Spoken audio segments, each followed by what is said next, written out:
ইব্রাহিম আলাইহিস সালাম একদিন আজরাইলকে বলছে, আজরাইল, কোনো নাফরমান পাপীর রুহু যে কবজ করো তুমি, তখন তোমার চেহারাটা কিরকম হয়, আকৃতিটা আমার এটা একটু দেখাও।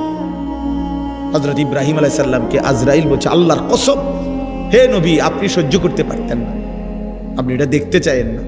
ইব্রাহিম আলাইহিস সালাম বললেন, না, আমার একটু হলেও দেখাও।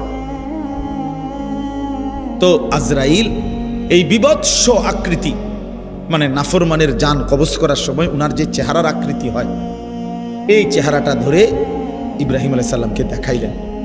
বিশ্বাস করেন, এই কিতাবে আছে, ইমাম কুরতুবীর কিতাব। ইব্রাহিম আলাইহিস সালাম একটা চিৎকার মাইরা বেহুশ হয়ে গেছে।